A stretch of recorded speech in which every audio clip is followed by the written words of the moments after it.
আমাদের উম্মতি মুহাম্মদী হিসাবে। তো রাসূল কিভাবে ঈদ উল ফিতর উদযাপন করতেন, সাহাবায়ে কেরাম কিভাবে পালন করতেন? 10টি সুন্নতের মধ্যে নাম্বার 1 সুন্নত হলো লাইলাতুল ঈদ, মানে ঈদের রাত্র। তো রাসূল বলেন যে উম্মত তুমি ঈদের রাত্র কিভাবে কাটাইবে এবং ঈদের দিন কিভাবে কাটাইবে, এটা রাসূল বলে দিয়েছেন কিতাবের মধ্যে।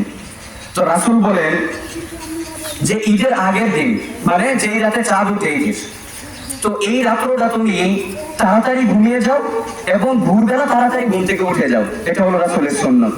কিন্তু একটা দুঃখের বিষয় হলো আমাদের সমাজের মধ্যে এর ব্যতিক্রম, এর উল্টা। সবাই ঈদের আগের দিন রাত্রে ঘুমায় দেরিতে, আবার উঠেও দেরিতে। কিন্তু কোনো ব্যক্তি এই কাজ করে না যে তাড়াতাড়ি ঘুমায় না এবং তাড়াতাড়িও উঠতে পারে না। ঈদের দিন কিন্তু ফজরের জামাত যেমন ভাবে ফরজ, তেমন ভাবে ফজরের নামাজ ঈদের নামাজের মতো একেবারে ফরজ, কিন্তু ঈদের নামাজ ওয়াজিব, এটা পড়া আবশ্যক, করতে হবে। তবে আমাদের একটা দেখেছি আমরা, আমাদের মা বোন যারা রয়েছে পর্দা করে সারা রমজান রোজা রেখেছে, পর্দা করেছে, সব জায়গায় পরহেজগারি সব জায়গায় দেখিয়েছে, কিন্তু একটা দিনের জন্য, কয়েকটা ঘন্টার জন্য তার সারা রমজানের আমল বরবাদ হয়ে যায়। তো এটা কিসের জন্য বরবাদ হয় আমলগুলা বলি। সারা রমজান সে রোজা রেখেছে, ইবাদত করেছে, লাইলাতুল কদর, ইতিকাফ যা আছে সম্পূর্ণভাবে সে সুন্দর করে পালন করেছে, কিন্তু ঈদের দিন আগের দিন রাত্রে সে বেগানা পুরুষের সাথে কথা বলেছে, হাতে মেহেদি দিয়েছে, মেহেদি দেওয়ার পরে মেহেদি দিতে পারে, সমস্যা নেই। তবে এই যে ঈদের আগের দিন সে আনন্দ উদযাপন করেছে কার সাথে? কোন মেয়ের সাথে না, একটা ছেলের সাথে, যে ছেলের সাথে দেখা করা তার জন্য হারাম।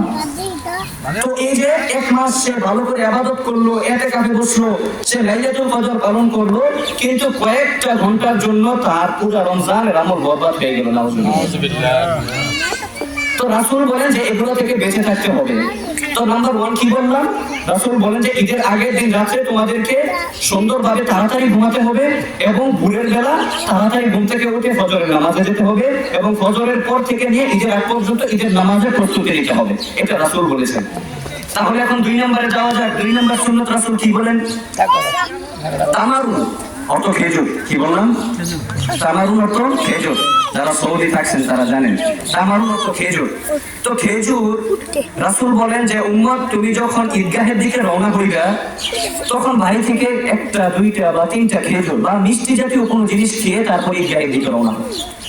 তো এখন যাদের বাড়িতে খেজুর নাই, ঈদের আগে কিন্তু অনেকের বাড়িতে কি বলে মিষ্টি জাতীয় যে সেমাই আর অনেক কিছু কিন্তু পাকায়। তো আমি এখন রুম থেকে আসার সময় খেজুর পাই নাই আমার রুমে, তবে খানা দিয়ে আসছিল একজন সেমাই, এটাও কিন্তু মিষ্টি জাতীয় জিনিস। তো রাসূলের সুন্নত মোতাবেক অল্প একটু সেমাই খেয়ে আসছে যাতে সুন্নতটা পালন হয়। তো এই জন্য এখন খেজুর নাই বলে এত হতাশাগ্রস্ত হওয়ার দরকার নাই। এখন ডিজিটাল যুগ, বাড়িতে অনেক কিছু রান্না হয়, তৈরি হয় মিষ্টি জাতীয়।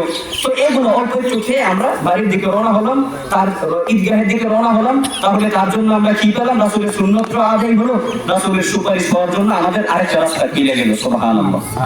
তো এই জন্য মেরে ভাই দোস্ত বুজুর্গ, তো নাম্বার 2 গেল খেজুর বা মিষ্টি জাতীয় কিছু জিনিস খেয়ে আমরা ঈদগাহের দিকে রওনা হবো।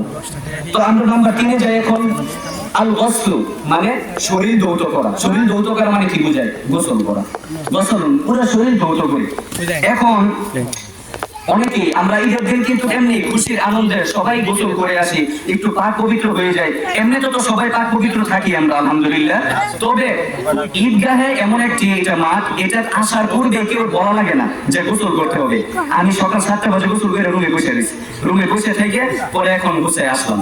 তো এই যে গোসল করা রাসূলের সুন্নত, তো এই যে গোসল করাটা রাসূলের সুন্নত, এটা আমরা সবাই বেশরতেক মানুষ পালন করে। তো আমরা সবাই এটা পালন করার চেষ্টা করেছি এবং এখানে এসেছি আলহামদুলিল্লাহ। তো 4 নম্বরে যাই আমরা। 4 নম্বর যেটা হলো কমিশন।